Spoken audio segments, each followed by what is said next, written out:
आसमुद्रांत दक्षिण ध्रुव पर्यंत अबाधित ज्योतिर्मार्ग, ये लिखा है इस स्तंभ पर जो आप यहाँ पर सोमनाथ मंदिर में देख सकते हैं।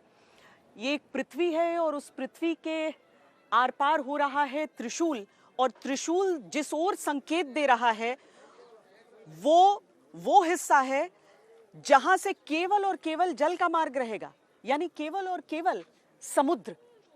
यहां से हजारों नॉटिकल माइल दूर जाकर दक्षिणी ध्रुव है, उससे पहले भूमि का कोई टुकड़ा नहीं। अब सोचिए कि जिस समय पर जो पश्चिमी देश हैं वो कहते हैं कि न तो गणना की कोई तरीका था, न वो डिस्टेंसेस को इतनी आसानी से माप सकते थे। बहुत आसान रहा उनके लिए ये कह देना कि भारतीय सभ्यता में किसी को कुछ मालूम नहीं, लेकिन आज भी हमारे मंदिरों में न जाने कितने ऐसे रहस्य हैं जिनके जवाब किसी के पास नहीं, हाँ उस दौर के विज्ञान के पास जरूर रहे।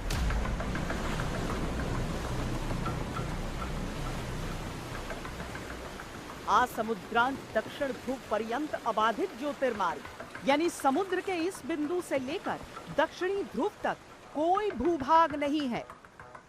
मैप पर देखें तो सोमनाथ मंदिर से दक्षिण की ओर यात्रा करने पर 10,000 किलोमीटर दूर स्थित दक्षिणी ध्रुव यानी एंटार्क्टिका तक पहुंचने में वाकई कोई भूभाग नहीं मिलेगा।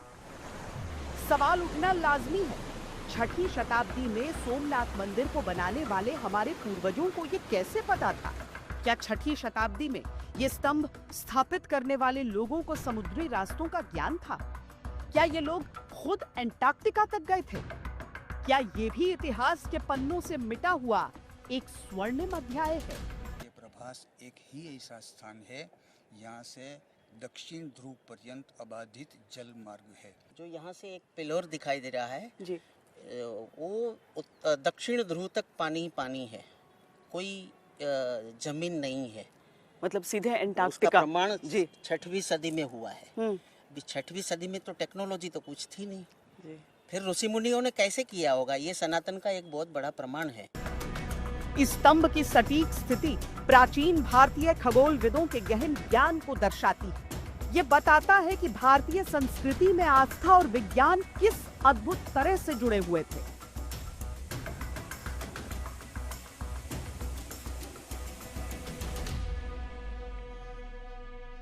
शिव जी की जटाओं में चंद्रमा सुसज्जित हैं, लेकिन वहां पर चंद्रमा को स्थान कैसे मिला, उसकी कथा जुड़ती है सोमनाथ से।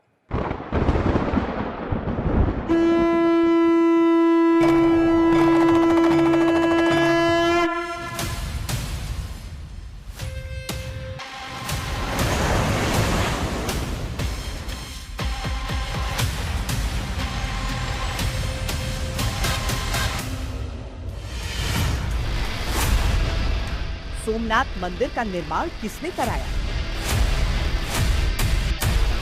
सोमनाथ मंदिर का निर्माण कब हुआ? सोमनाथ मंदिर सदियों पुराना है या युगों पुराना?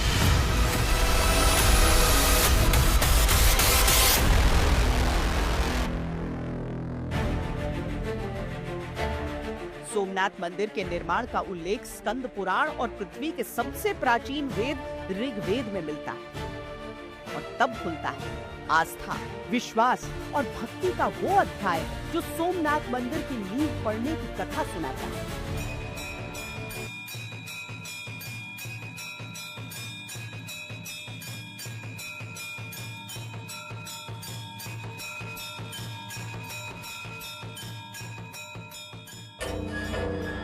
सोमनाथ मंदिर का पहला रहस्य इसके नाम में ही छिपा है। सोम का अर्थ होता है चंद्र, नाथ का अर्थ होता है स्वामी, यानी जो चंद्र का स्वामी वो सोमनाथ। पौराणिक मान्यताओं के अनुसार सोमनाथ मंदिर का निर्माण सतयुग में हुआ था, जब देवताओं और दानवों के बीच युद्ध हुआ करते थे। उस समय राजा दक्ष की 27 बेटियों से चंद्रदेव यानी चंद्रमा ने शादी की थी। दक्ष प्रजापति की 27 कन्याएं थी। Ashwini, Bharani, Krittika, Rohini. According to Hinduism, according to astrology 27 नक्षत्र जो ज्योतिष में नक्षत्र आते हैं, ये 27 कन्या का ब्याह रचाया था चंद्रमा से। लेकिन चंद्रमा एक ही कन्या को प्रेम करते थे, वो थी रोहिणी। बाकी की 26 कन्याओं को हमेशा अन्याय होता था। 26 कन्याओं ने बार बार मिल के चंद्रमा से शिकायत किया कि आपने हमारा ब्याह तो रचा दिया, वैवाहिक सुख तो चंद्रमा हमें नहीं देते हैं। तब जाके दक्ष प्रजापति ने उसे श्राप दिया। माना जाता है कि श्राप से बचने के लिए चंद्रदेव ने सृष्टि के रचयिता भगवान ब्रह्मा से प्रार्थना की और ब्रह्मा जी ने चंद्रमा को रास्ता दिखाया। चंद्रमा को कुष्ठ रोग हो गया, लेप्रोसी। वो क्षीण हो गए और व्याकुल होके वो ब्रह्मलोक में गए ब्रह्मा जी के पास। ब्रह्मा जी को बताया कि मेरे ससुर ने मुझे श्राप दे दिया है, इसमें से निकलने के लिए मुझे कोई मार्ग बताइए। चंद्रदेव ने प्रभास पाटन में एक शिवलिंग स्थापित किया और भगवान शिव की घोर तपस्या की और तब भगवान शिव ने उन्हें वरदान दिया। भगवान शिव ने बताया, मैं संपूर्ण मुक्त नहीं कर सकता हूँ।